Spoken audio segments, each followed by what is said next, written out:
everybody. Welcome to Anything Goes TV 817. I'm your host, David. And I'm Nino. And that was All the Don with his latest hit, WYA. Make sure you go out and get that. And make sure you stay tuned to his exclusive concert on our channel coming really soon. So make sure you stay tuned. And shout out to my main man, Clint and Luther, and Mark, Juju, and Axe, and all the brothers on the East and West Coast, and everybody in the DFW in Houston. Thank you for listening, and especially to all the ladies, Tammy, Brandy, Kennedy, Kiara, Carnella, Amy, Nino, and who else we must make sure we always shout out to? Oh, Miss Carmen and Miss Allie and Shelly. Thank you all for listening. We really appreciate it. Today, we want to talk about something, that me and Nino have been discussing. And everybody talks about it all the time. Yes, sir. Now, we all listen to the radio. We like all types of music.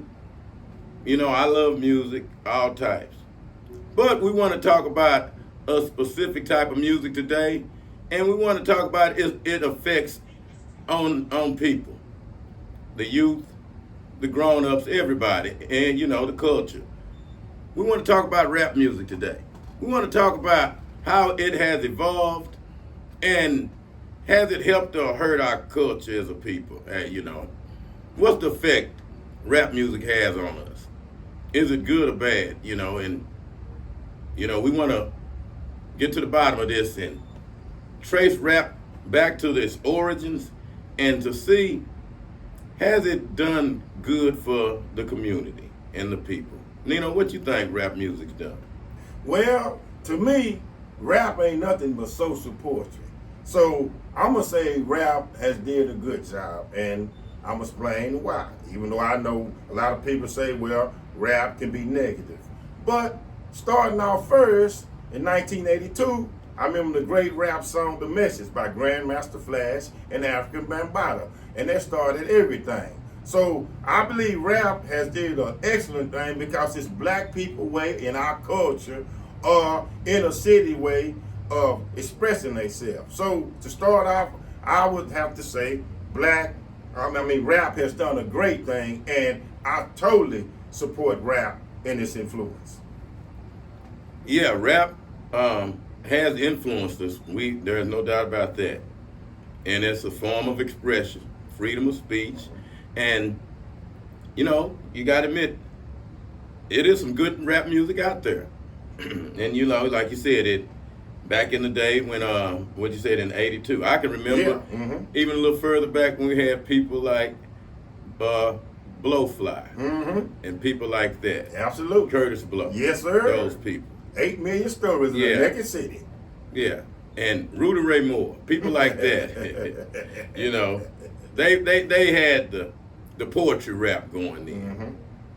And they told stories and messages, and we, black people liked it. A lot of us did, but a lot of black people didn't, because some of it had negative connotations. And that's what we want to talk about now. Has that changed how people perceive black people? How rap has evolved now, as opposed to how it was then. And I want to talk about the females in rap. Yeah, absolutely. I agree. So let's start with their influence. Is their influence good or bad? We see rappers talking about their body parts, how fine they are, how round their booties are, all of this type of stuff. And we see them promoting all kind of sexual promiscuity and stuff like that. So, did they used to rap like that in the past? Well, David, I was an avid fan of Miss Sexy Red, because I'm going to come out the gate on her, because she's probably the most polarized one right now. And I get it, exploitation of how she was selling, rap, or she was seeing it, you know, with her extra sexual deal. But after though this little lip gloss line came out about her and the names that she used and such a thing like that, I don't really know, because I get it, you're trying to promote and get your brand going, but come on, man, let me see, what were some of the names of Booty Hole Brown. Booty Hole Brown, Yeah. Can I something on you, and in between my, something like that. But to get back to the point, I was with her, but just that way of that, I believe, could have been done a little bit better, because you got to realize, Miss Sexy Red, a lot of young ladies are looking at you too. So, you know, do your thing, portray it there, but don't be so this outrageous with it, I would say. Well, she have freedom of speech. That's right. She have freedom of speech, and so if she's gonna, if she can talk about those things and there's nothing wrong with it, then why should we get mad? If rap music good, you know, is that something that we should promote? You know, that's one of the things we want to talk about. Yeah, that's true, because I mean, you can look at it the way how NWA came out in 1989. Eric Wright and NWA, how they depicted and showed about gangster rap and how it was going in inner city movement in LA, and hoods and Crips and gang banging like that. So and Bloods and Crips and such things. So I guess you can say that too, because like I say, it's all of this a depiction and a way of expressing yourself. So I mean, I get it, but you know what I'm just saying, I just didn't really like the names, I would say. It's not so much that, but the name was kind of just vulgar to the point. But hey, you know, it's a way of expressing yourself. So is that a good thing or bad thing? When we talk about rap, you can express yourself all kind of ways, you know. And you can do anything to express yourself. Right. So is this rap music good or bad? You mentioned NWA. Before we go, well, you talked about Sexy Red at first. Let's stay there for a second before we go any further. Okay. Since we're talking about is this good or bad?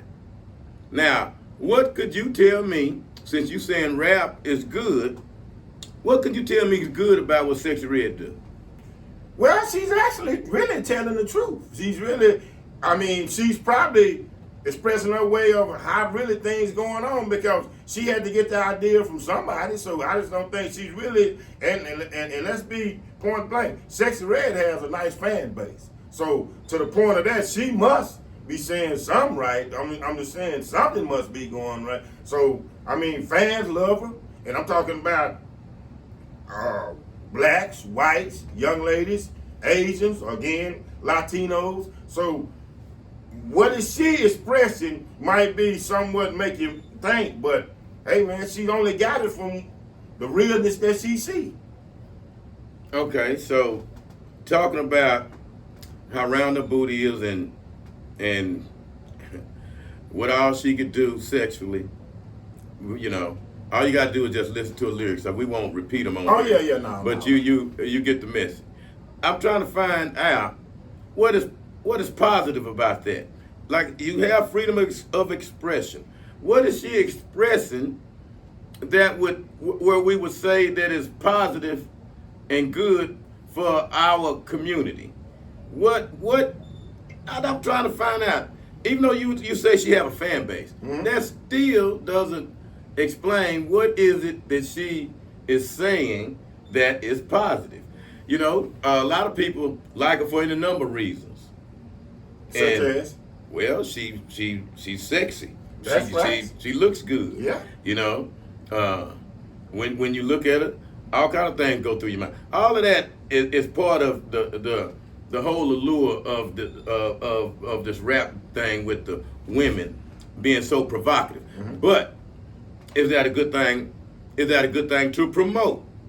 Especially to the young kids that is repeating her lyrics, thinking what she say is cute and smart and looking up to her. That's what we talking about here. We ain't talking about, so okay, she got a fan base. So does that prove that that rap is good for the community. Her type of rap is that good because she have a fan base. Well, look at it like this. Who's basically having more sex? Ages what, 14 to about 23? Who's having more sex? So, and basically, that's our fan base. So, again, you ask me, is it good? But she's just relating what's really going on anyway, because I believe even if she wouldn't been saying this still will be going, the act still will be getting done. It still will be high sexual activity. So, she just only, again, relating, expressing, illustrating what's going on for this certain age group, etc. So is that good or bad? She's expressing how much sex she's having. She's graphically saying the stuff that, well, I know a lot of people who won't say to their kids. They, you know, and she's saying it wide open where they can hear it. Well, I'm gonna say this, and I'll probably get a lot of backlash. I'm gonna say it's good because some kids gonna sneak behind, even if it's the parents or whatever, they sneak behind and their parents back and doing what they doing anyway. So I'm gonna say it's good. She's only, it's great. It's good. It's good. Because she ain't promoting nothing. As I said, she's only promoting what's going on. So I'm gonna say it's good. So she's promoting doing things only whores would do.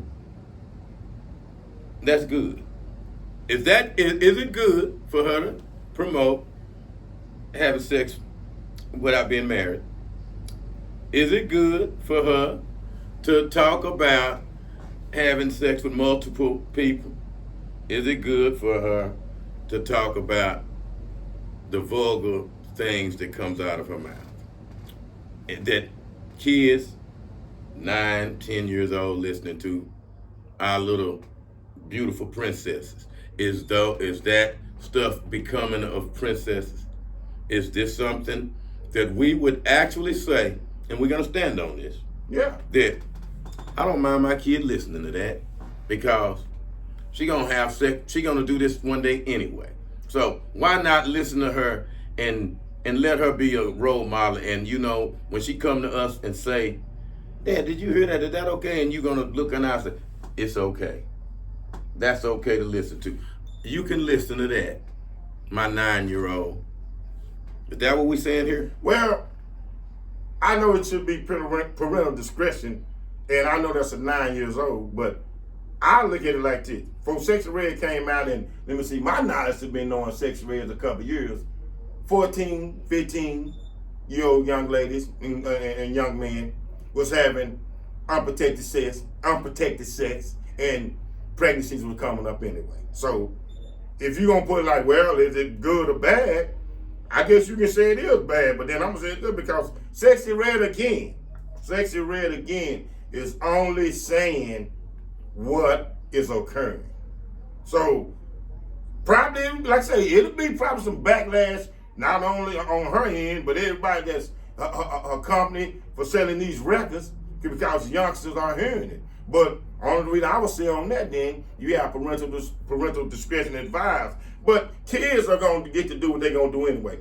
You can have parental discretion advised, and the parents can say, not let them listen to it. But we know kids. Young kids will sneak and do whatever they want to do because they sneak anyway. Well, I would like to find out, why is it that only that type of language and that type of subject matter is only talked about in black music? You don't hear about it in no other forms of music. And as Nino alluded to earlier, back in 1982, we had all kind of rap music.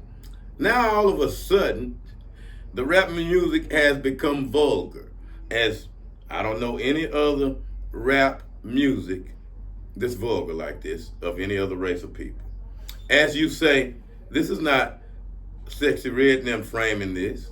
No. Who do you think allowing that message to get put out by this particular group of people that's influencing a particular group of people? A particular group of people. That music ain't influencing the Chinese people or the Arab people. It's influencing one group of people to be one type of way. And it's making them say it's okay to be that type of way. And it's being allowed on the radio to be played. It's amazing that you'll let some lyrics be played. You will let some lyrics actually make it to the CD as a hit song and make it a hit song. You do that. You make it a hit song promoting the most terrible messages to black people. But in no other music genre you see that. But yet we ain't never stopped to think. And what we will say, yes, it's okay. Yes, it's okay. Because somebody else is framing the fact that, hey, we need y'all to act like whores, dress like whores, and do all of that stuff. And we need the parents to okay it and say, hey, that's okay, but never stop to think. I don't see that in white music, Mexican music, and none of this music. Well, that's why I'm doing it. That's the white companies that backing Sexy Red to push that out there to the black culture. Because there's somebody behind Sexy Red to push that. That's who that is. So that's the white companies that's sponsoring her, that's paying her, that's financially giving her the lucrative deals to tell her to push the narrative out to the black culture. Well, but I'm saying, does that make that right? We're talking about, is that a good thing or bad thing for the culture? No, that don't make it right. No, is it a good thing or bad thing for the culture then? Now, because now we find out that it's being framed by somebody else. It's being force-fed down our throats, and now we think it's us, and we love it because we package it in a pretty sexy red, and it's eye candy. It's eye candy for the eyes, but it's venom coming out of the mouth. And yet now we see, as adults and parents, we saying, you know, it's okay because we've been bamboozled and hoodwinked by it. We dressed it up looking sexy and pretty, give it nice names, show some cleavage, show some skin, and boy, and we package it to the black people. Mm-hmm. Show some. Yeah, and then we say, oh yeah, we love it, you see, instead of seeing it for what it truly is. That's what I'm talking about, Nino. Let's get to the bottom. We ain't just jumping on Sexy Red. No, I'm not. Cause I like to speak on Lotto and a lot more of the ladies out there. Megan, Cardi, and all. We got them all out there. It's Cardi especially. And then we use them as being a bunch of buffoons pushing whoredom, and then that very same person will feed a message on something about politics and have them go stand up and talk like, you are the voice of black people. Oh, did you hear what she said? Go vote Democrat, go vote Republican. And here we go, following behind this person who's been promoting all of these crazy values in their music. And now they are a spokesman, a hero, and somebody we should look up to. Because we have been fooled by the way it has been brought to us. We have been fed a false narrative and went for it, hook, line, and sinker. That's why now we hear people saying that rap music is good. It has been a good thing. And really not sitting back thinking, really? Let's go ahead, Nina. Well, no, I'm just going to say, well, yes, because that's true what you said on the Cardi B's and everything. They for what they do, and then when it comes to the politics or the politicians, they gonna have them speak on that. But that's what the politicians know, because they know the Cardi B's, the Lottos, and they know the blacks in masses, especially our culture, is following them. So if they get them to speak on their behalf, where the Democrat or Republican, they see that, okay, well then we can use her as a staple, and we can use her for votes for me, so I can get my nomination and for me to win. So that's why I believe they do that with the Cardis, the Lottos, the Megans, and because they using what they have. Because no matter how much that they're promoting sex and so on and so on, they are primary and they are the staple to the black culture. So that's why I believe the politicians are having them speak, like you say, at their conventions and so on and so on. Yeah, well, let them at one of the Democratic rallies, you know, Megan standing, she's up there twerking. Mm-hmm. Whoa, look at that. Mm-hmm. You see how that's playing to that stereotype? Yeah. Who twerks? Black women. Who we see in the videos doing it, us. So, hey, let's wink and get out there and put her up there twerking, and we got you guys. You see? You see how something that we have no idea on how it got here, we embrace it, and then we take it and run with it. We take it and run with it, and then we don't see how detrimental it is to the culture and our community. Yes, rap music is very detrimental to the community and to the culture because it promotes nothing positive. The positive rappers have all been ran out of the industry, and they did it because they created a narrative where there is no one want to hear that, so no one's buying it. So we're gonna tell you what they want to hear, and these are the subject matters we need you rappers to talk about, you rap writers to write about, and this is what we want to put forth. We want to put forth that to the community, just like we put forth NWA and all of that garbage that went on along with them. And I love NWA, those guys. But they was pawns. They was pawns in a game that didn't do anything good for the black community. Nothing.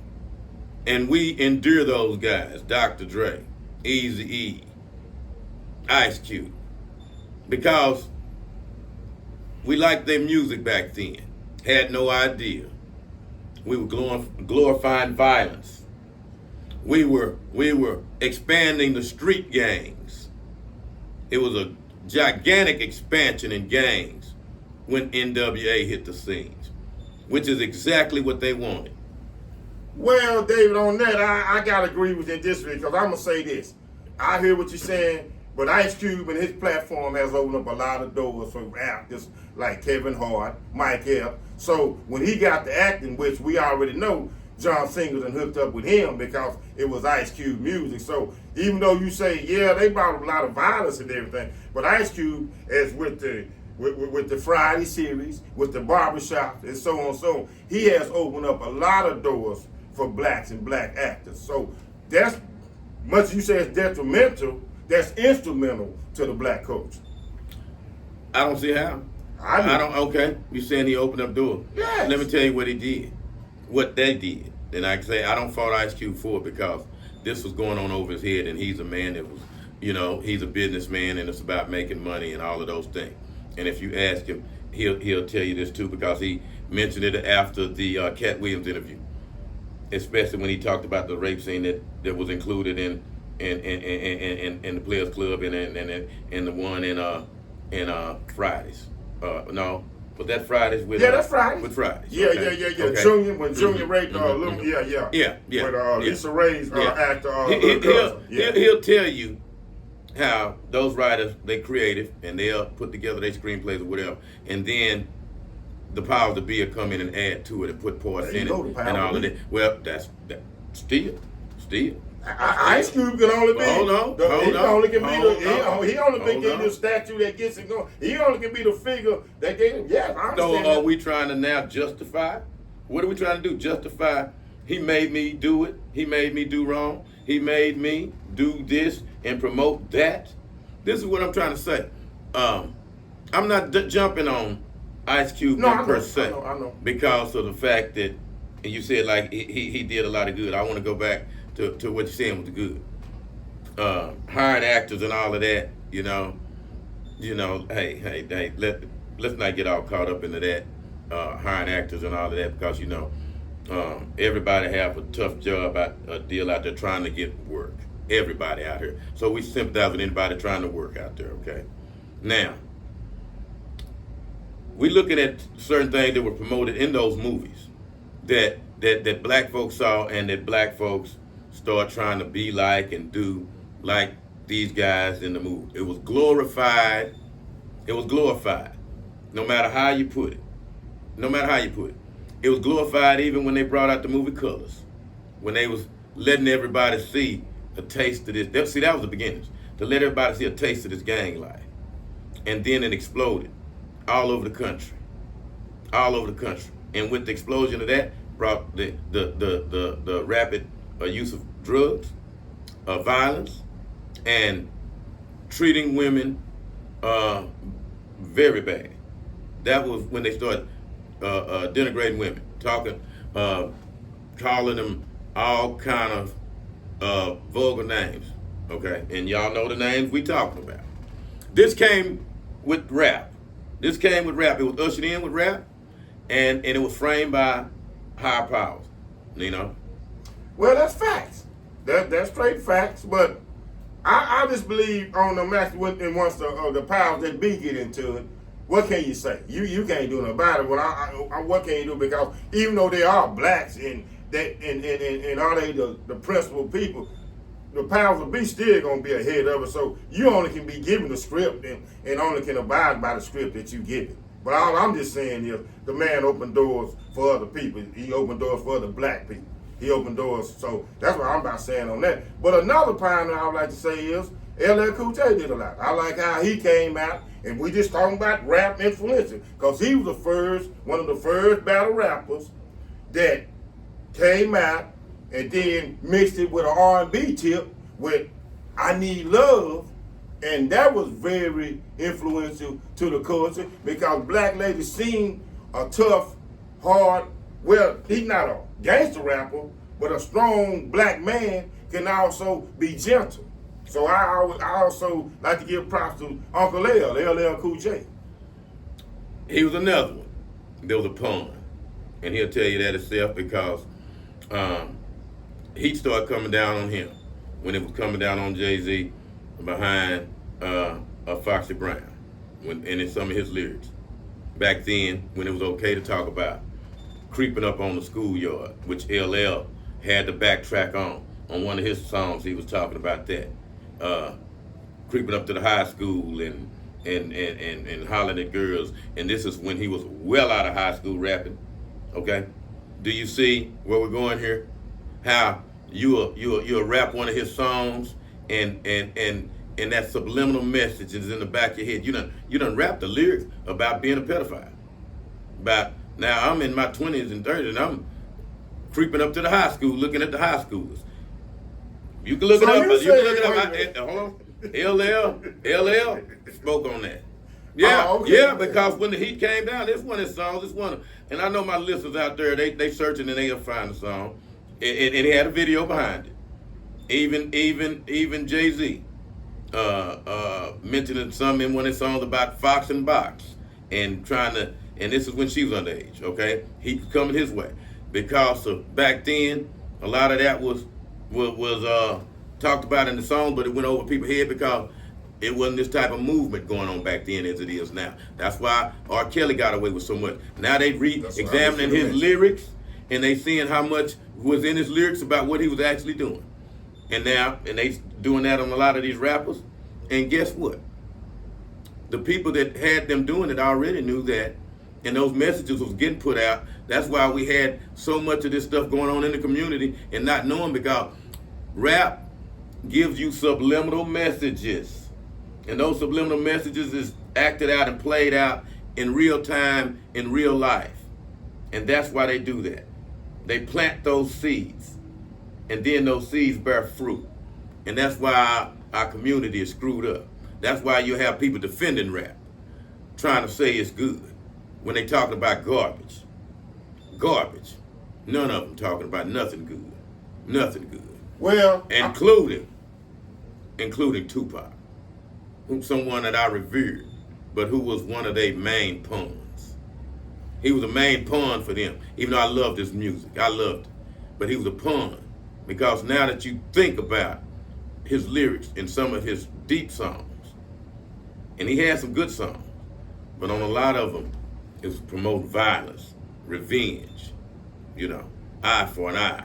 And it was all against your brother. It was all against your brother. Promoting black on black violence, black on black crime. See? So yeah, I'll stand up and say he was also a pawn. The greatest rapper of all time was a pawn that promoted violence, that did more harm than good. The greatest rapper of all time is a pawn that stopped and shot at an undercover cop that you said, since he always the same black on black, that he know was white, that he was seeing, thinking that they was abusing, attacking another black person. So you saying that his rap was only against blacks. The man is just speaking what he know. rap is also is what you see, what you experience, and what you go through. So if that's against another black man or a black sister or whatever, you want to be real with it. Why would he say, oh well, I went up and did this to 200 or 300 white people when I didn't do that? They gonna know he fake. He generic then. He's only speaking the real of what he experienced. You had just as many people who hated Tupac that you do the like. Absolutely. Okay? So they gonna hate you. Now I'm not, and again, I'm not dumping on Tupac. These are rappers that I liked, but when you rethink yourself and be taught again, you'll see a lot of things that you thought was good that wasn't good because you couldn't see because you had blinders on. These people you call heroes was not heroes. They was promoting something that set your people back. It set them back. It made people hate made us hate each other. Okay, made violence against blacks multiply. Evils multiplied when rap music hit the scene. Multiplied. No more love for one another as it was before rap. That's why they had to bring in rap. You see, again, people, you got to look past the smoke and mirrors and see who frames this and that makes it's such a big deal, which rap was the East Coast West Coast war, the beef that you'll see happening with Kendrick Lamar and Drake or any of these guys. Wonder why no beef happen in other genres of music. Only music that's tied to the black community. The black folks try to say, oh, this is ours. Rap music is our thing. So why is all the violence and all the bad messages confined to rap, Nino? Well, because a white man is all behind it. That ain't it, but you just have to work with what you can. A white man is behind all this. A white man is behind black rap and everything. So I'm not even gonna try to keep arguing with you on that because that right there just keep me between a rock and a hard place. Because you can say what you want to say about it, but the white man is behind it, and he gonna generate the narrative to portray it so the black man can go out here and make his own culture and everything look bad. But I'm gonna get back to again why I say rap music is very influential. Guys was wearing cornrows. Rap music was influencing how it changed the fashion. And I'm not talking about these blacks. Whites was wearing Dickies. And you can even call it, well, you can call it gangster and whatever. They was wearing Dickies and getting their hair braided. And even, I'm going to say this, and I know it's going to be a big knock against it. Rap bought the SAG. So who's SAG? Well, it's going to be, again, it's going to be like, well, it's gangbangers and everything. But rap bought the SAGs. When youngsters start wearing clothes off their ass and whatever. And not only this black youth, white youth wearing, but I see them now. You'll see a white boy now, clothes down to the damn knee, calves. So I'm just saying rap is just influenced in so many ways. But the part about the violence and all that, and I just can't say nothing about that because the white man is behind that. So they're going to paint that narrative well. They're going to push that out in the black culture, and then, we going to all be behind the 8 ball anyway. So that's what I just got to say on that. Well, just because somebody pushed something don't mean we have to do it again. See? So you can't blame the white man for everything. We can't blame him for everything. The white man controls everything. No. Oh, so you just a puppet then. Oh, no, I'm not no puppet. I don't have free will to do nothing. Is that what you're saying, Nina? No. You don't have free will. Well, that's a big point blank. Who is behind the rap music? That's just be 100%. It's the white man. But that don't make you have to like it, Nina. It's the white man. It don't make you have to like it. Okay, it's not that they like it, but I believe they looked at it like, okay, well, I might not approve of this, but this is the best way that I can get it out, because if a band of black people, rich or whatever, billionaires or whatever, whoever can get up and get the money together to push out rap music, but then why when that was done? We got rich black people out there. We got rich, because the power that will be will oppose that. And once they oppose that, we know the power they got. Well, I'm saying this. You don't have to listen to nothing you don't want to do. Nobody's forcing you to do that. That's what I'm saying. We can't blame no white man. We can't blame nobody for this if we choose to listen to this. Now, that's what I'm trying to say. We do ourselves a disservice when we say, oh, there's some invisible power here that making me do this. The devil made me listen to it. I don't take no responsibility from taking my hand and turning on that station and listening to that music. It's not my fault I did that, you see. Now, come on. We don't have nobody to blame for these types of things except for ourselves. We have to take accountability in ourselves here, especially the rappers. Before I get to our accountability as a parent, that if we choose to not want our kids to listen to this, to lay down the law and tell them not to, and then if they do listen to them, they're breaking your rules and they're listening to this or whatever, breaking your rules away from you. But they know where you stand on it. That's the thing, and that's all you can do.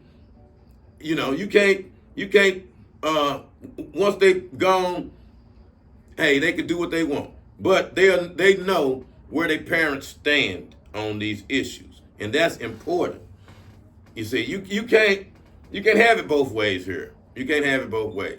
You can't say, I like this, I like rap music, it's good for our culture, and then turn around when there's something bad about it, blame the white man for saying, oh, well, he's the guy that put this out there. I'm not saying that. I'm saying you picture it like words. I'm just saying with what they had to work with, they just took, because I believe if they could have got black people to push it, I'm talking about the rappers, if they could got, okay, if I can say that, if the powers could have been black, I believe they would have, but they couldn't. So they just, to me, I see it as the rappers, the NWAs, the LL Cool J's, the Jay-Z's or whatever, they just worked with what they had. They probably didn't like it, but they had to work with what they had just to express their message to the black culture, they people. So still the message is garbage. So what good is that? That, okay, I got to go up the message and I got to get it at who? Living in a city can be garbage. They just only depicting, as I say, they are only just illustrating and painting a picture of what they done went through. Whereas realness, and it's supposed to be realness, so they can't say it's fake. So, okay, now we're gonna get to the root of this. None of those rappers, the majority of those rappers, do half the stuff that they say they did. I know they a bunch of liars, and who frames this is the powers that be. So I don't want to hear that jive about they just telling you what they see. Okay, that's the lie they tell you. That's the lie that's what they give them. They say you say this whenever I'm just talking about what I see. This is where I come from. I see this. I see that. Oh, you don't tell me Cube just got all this from the powers that be. They got Cube, you talking about all these rappers ain't never, and I know Cube, hold on. No, I know Cube ain't, no, I'm just making a point. Just listen to me, I'm making a point. No. I know Cube ain't no hardcore gang. All right, let's get it straight. No, I'm saying Ice Cube. But you saying, oh, they get there from the powers that be. No, they might not all experience that, but they might have a friend, a cousin, a homie, somebody that went through that and come out and tell the story. Yeah, I'm not saying all of them just went through that, but still, if they getting it from somebody else, it's a story that has went on in the black culture. So what's wrong with them relaying it through them from somebody else? What's wrong with that? Because they're telling a tale, glorifying it, of a guy did this and me, I got my crew, and we came back, and we peeled their caps back. We got them, and this and that. We glorifying revenge. We glorifying if you hit me, I'm going to hit you back. My gang this, my gang that. You see, now, and I'm going to tell you this, and all of those guys that's pushing that ain't pull the trigger on nobody. Because if they did, they'd be in jail. Because one thing I do know, there's no statute of limitations on murder. So if you one of these top of the line rapper pushing that, I'm doing this and that, you're either a big liar or you're stupid. And I choose to believe you're a big liar because nobody bragging about killing somebody knowing that this could come right out. And we've seen it happen. Well, that's fact. Those people that That's actually fact, did That's that fact, ended up in jail. That's fact. A lot of them. I believe that. So who's telling these studio gangsters to go portray this? And why would I tell them to go portray it? Because I want you to push this over to the people, your people. Because you better not push this in country and western, and rock and roll, or any of these other music genres that people listen to. It's only in the ones black people listen to. We're gonna promote violence. We're gonna promote women dressing like that, doing all the stuff Sexy Red talks about, Carly B, and Lotto, and all the hot women rappers that's out there right now, showing your body, not telling them to dress modestly. Go ahead. No, I want to ask you. Okay, so if we can do the rap, how's us as black folks to a black culture gonna be relatable? How we gonna relate? Oh, that right. How we gonna be relatable? Well, I can tell you. How we gonna be relatable? I'm finna tell you. This is easy, Nina, because I would say 75% of our cousins don't even deal with rap. Okay, don't even deal with it. After a certain age, you don't even deal with rap no more. That's fact. After you become a mature adult, you ain't listening to that garbage rap no more. That stuff that when you was a little young kid that had you bobbing and weaving and all of that stuff that sounded good. As you become you outgrow that. So that rap window is for our youth to frame their beliefs and how they're gonna act. And as you become an adult, if you any type of a mature adult, you'll see, boy, that was crazy. Man, that stuff he was talking about was, man, that's dumb. You see. So we relate on all kind of ways. By saying we will not be able to relate because if there's no rap, make black people seem limited, that we can only talk in ebonics. Black folks have good conversations. You see a lot of people that gospel rap, that it's all kind of rap, but like to say, facts. But people will say, hey, that nobody want to hear that, so we want to hear something that got some juice in it. We want to hear about you going to smoke somebody, you carrying these guns, you got a stack of money. See, we put the guns over here and then the money over here. We figured, damn, we got to use them guns some kind of way to get the money. See, a little kid is already relating guns and money. Then the girl. So now we got three things that I want. I want that money, and I want that girl, but it look like I got to use that gun to get this some kind of way. So now I'm rolling around packing my gun. I got an ops now. My brothers are my ops now. Well, I'm just gonna say, if you have an individual that was a strong drug dealer or in and out of jail, and his only way of him trying to better himself is rap, whether it be gangster or whatever, and he see that's his only way to improve himself, I just don't see nothing wrong with it. I just don't see nothing wrong with it. I just don't see nothing wrong with it. Whether it probably can be a lot of glorification in it. It probably can be a lot of violence in it. It probably can be a lot of sexuality in it. But I thought we was always taught, rap is right, ain't it? It ain't breaking the law.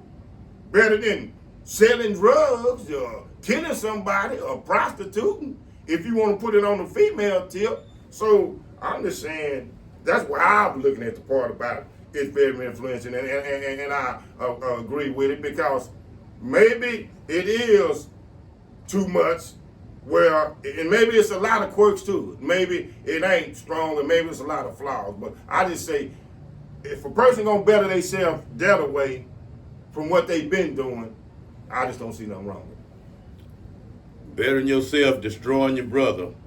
Well, That's a hell of a trade-off there. Rapping is destroying your brother? About Yeah. what you're going to do? Rapping is destroying your brother? You're damn right. If I'm talking about killing my brother, I'm talking about using drugs, I'm talking about prostituting my sister, of course I'm killing my brother. I'm killing him with my mouth, but with my words. I'm influencing his brothers, his sisters. That's elementary. That's elementary. Your words. The pen is mightier than the sword. And that's what they mean by that. You can take that sword and I can use my mouth, and what I could say could destroy way more than what that sword could do. You and that one sword, you see.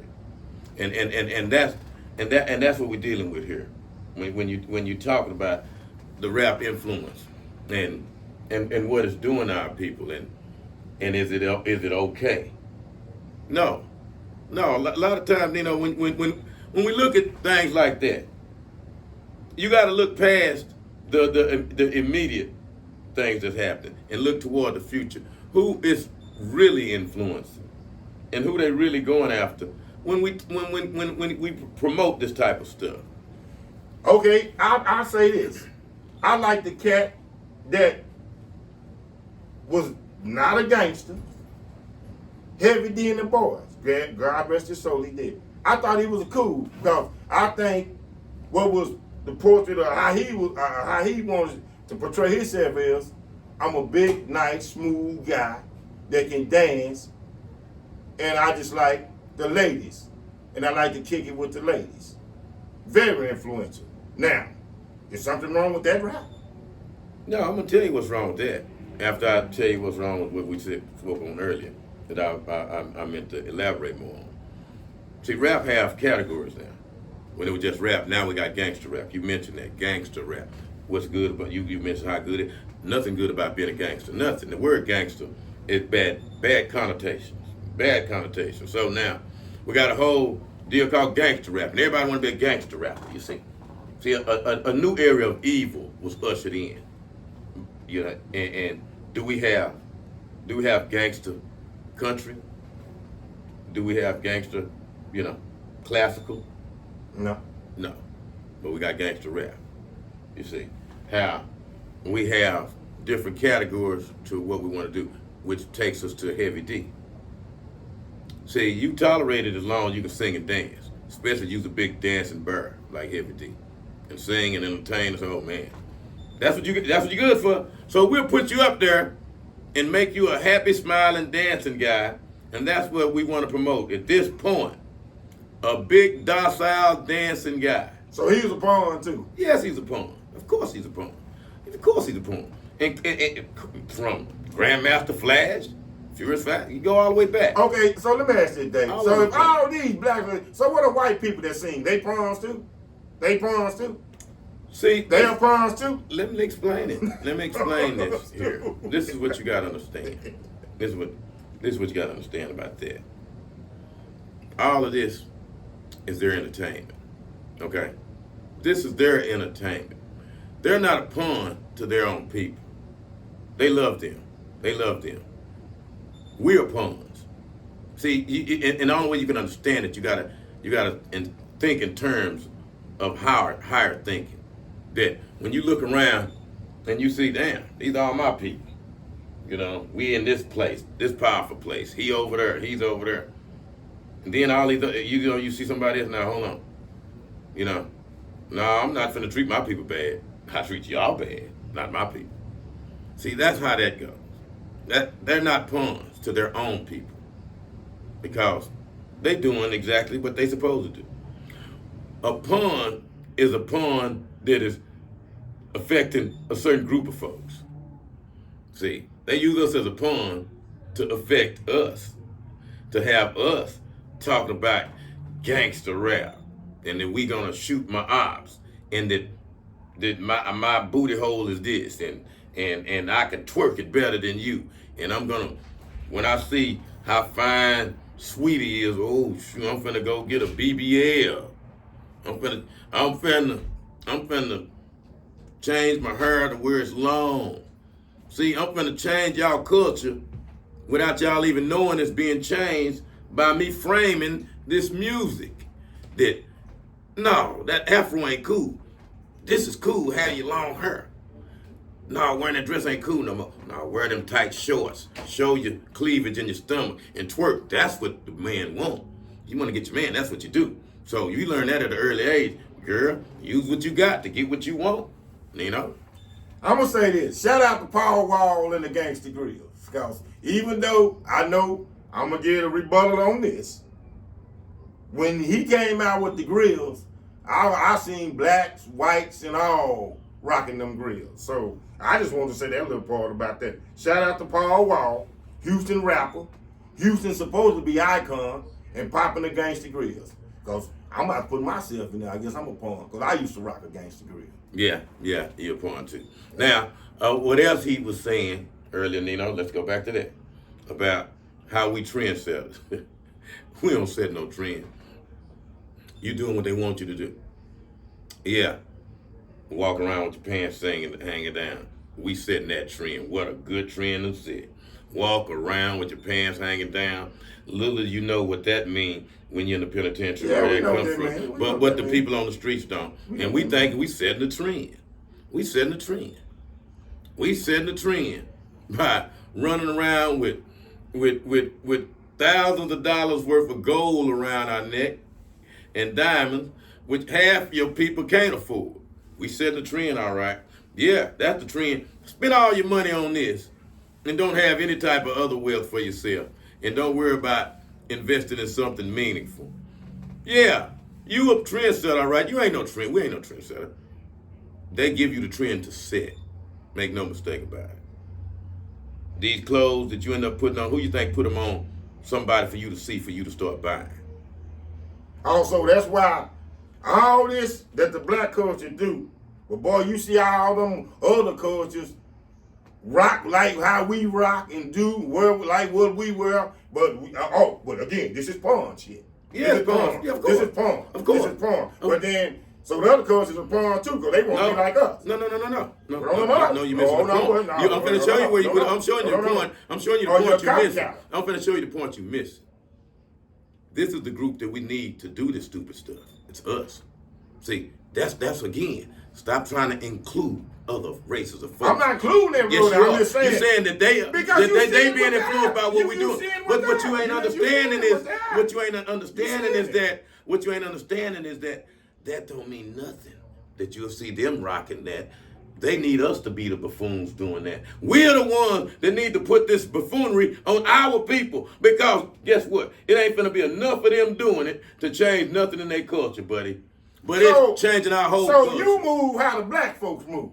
No, other cultures and everybody else. Since we the buffoon. So I got to move if I'm Asian or something. I'm going to see how this black person moves. No, you missed the point. Well, then why you trying to get it? I'm not getting up on this is the point I'm saying. So you don't see black folks wearing Asian stuff. You don't see black folks rocking like Asian. Thank you. You don't see black folks wearing like Asian. That's what I'm trying to tell you. Well, think about what you just said. That's what I'm trying to tell you. Those people don't try to be like you. They don't. They'll put some stupid stuff on us like running around with your pants down, wearing the gold, wearing all of this, and you'll see only. You don't see enough of them. I see Asians. You don't see enough of them doing. You don't see enough of that. You don't.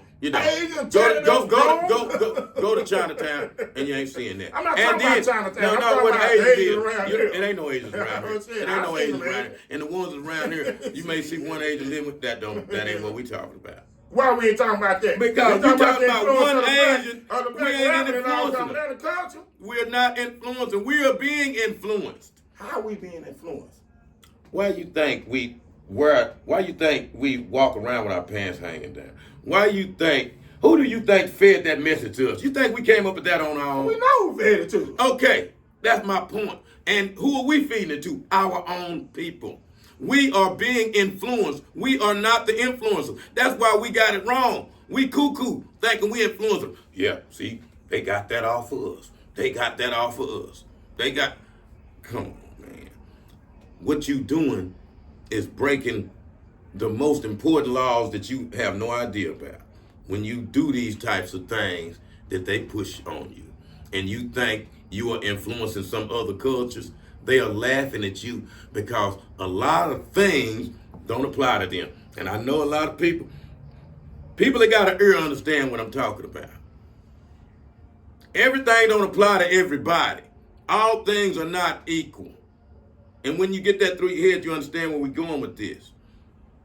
Just because I see somebody else doing it don't mean it's good. Your parents used to tell you that all the time.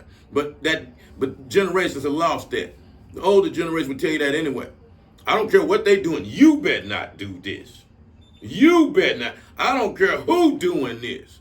But now, everybody's doing it. Why can't I? That's good for them. Carly B and all of them doing it's good for me. They got a fan base. Well, hell, if everybody going hell in, I'm following them. That's what you're saying. See, you got to be the individual to take responsibility for these things. You got to see. I'm going to suggest straight. You got to see rap music is leading you straight down the wrong path. Because there's nothing positive being talked about there. Nothing. Well, and none of the rap. And none of it. I'm not excluding nobody. None of them. All your very favorite rapper is telling you garbage. All you got to do is just analyze his lyrics. You done had teachers, these young teachers that's so naive, trying to teach using hooks from rap songs by these women.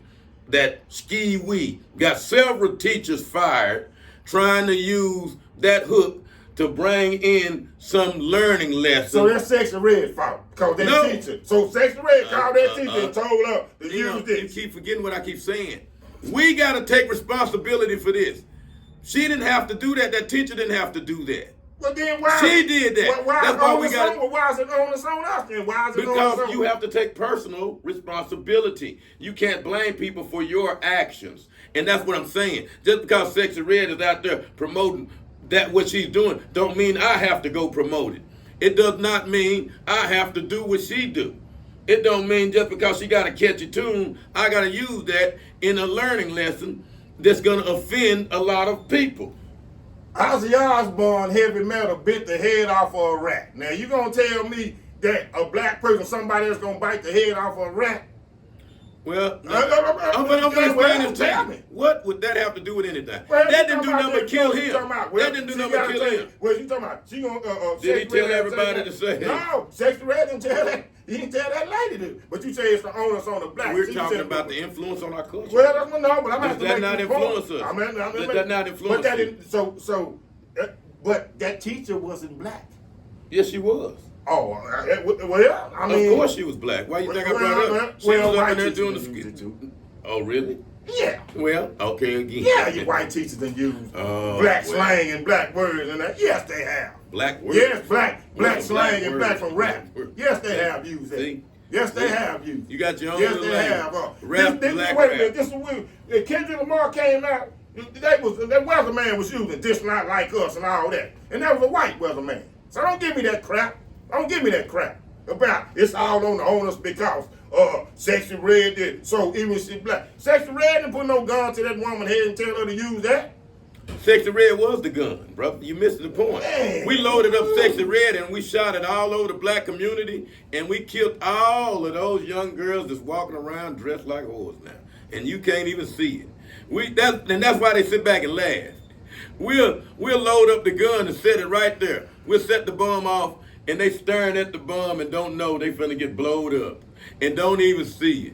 See they little kids walking around in shorts so tight and showing everything as a little bitty kid and when that song hit the radio they know it word for word and don't even know their timetable. Nah, and I can't really think because she's wearing clothes tight because other races wear tight clothes because sex sells anyway.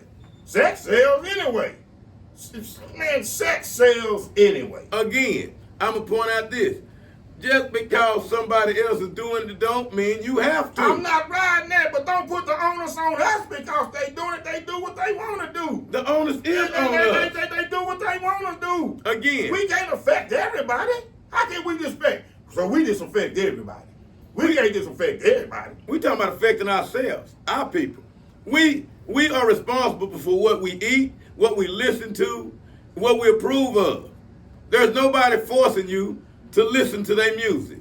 You have the right not to listen to it. You have the right not to listen to it, and then you can't turn around and blame her or someone by listening to their music and say you listen to their music and it made you go commit a crime and do wrong. You cannot do that, even though we know people have tried that. Because that person is just trying to take the responsibility away from what they did. And they are responsible for their actions. And that's where and that's the bottom line on that.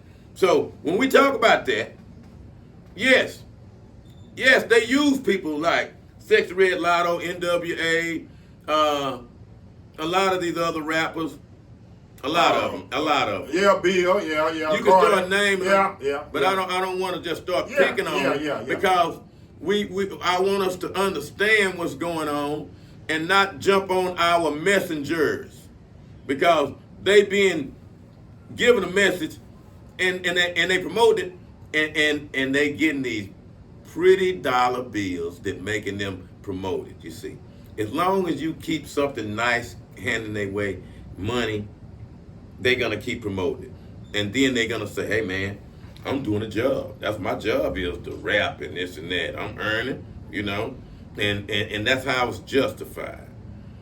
Even though my message is detrimental to my people, I'm gonna keep doing it for the almighty dollar, you know." I'm gonna say something back, rewind. You had said something back where even Pac, and I'm not trying to rhyme, even Pac, you know, he's questionable about a lot of stuff. I have seen females and males, and I ain't even talking about Pac talking about killing nobody or nothing. He just talking about the inspirational stuff that he went through with his inner self. Says, I needed that because I was in a space of my life where it got me through, and just hearing his message was a lot of healing to me and my mindset. Well, I have heard that. Well. And we ain't talking about the violence. We ain't talking about the violence. Well, we ain't talking about the violence. Because all Pac songs wasn't violent. No, but when you think about Pac, you remember violence. You remember a lot about violence, and that ain't but that ain't what his memory's about because Pac had a lot of music, and he was one of my best rappers of all time. Yes. Now, but we're not finna get sentimental. No, we're not finna get sentimental. I just want to make that point. Because I want to make this point. Yeah. Because of course Pac was a pawn. He was a big pawn. All you got to do is. Well, see, that's what I was going. Well, I'm finna get right back on that. Of course, the man I admired was a big pawn. Okay, because Pac, you know, I know how many people that listen to your music, hyped them up, got them agitated, got them ready for action. Didn't put them in a good mood, put them in a violent mood. You see, and that's what they wanted. You know, when you get Pac, you ready to rumble. You gonna put on some Pac with his battle rap and all his gangster stuff. You know, you don't fear nothing. You ready to go to war. I'm ready to go to war with my own people. See, and that's mostly who I'm going to war with. So you know, yeah, he was a big pawn, and I can say that now, you know, because as you look back on it, you can see it. And youngsters at that point when it was going on couldn't see it, but it was all promoted. And all you got to do is look back on a lot of Pac stuff and look at a lot of the videos and the pictures and things that they had Pac do, and you'll see a lot of questionable stuff that'll make you know what the hell was going on there, you know. So, and what was he promoting there? Because it was not positive. Okay, wasn't positive. It had people in violent states of mind. It promoted doing women bad. You know, it set our women back so far that's probably why right now the divorce rates and the unmarried rates in the black community is so high. They were so far ahead of us on that we wasn't even thinking. That's why to sit up here and defend a certain rap is beyond belief to me, you know.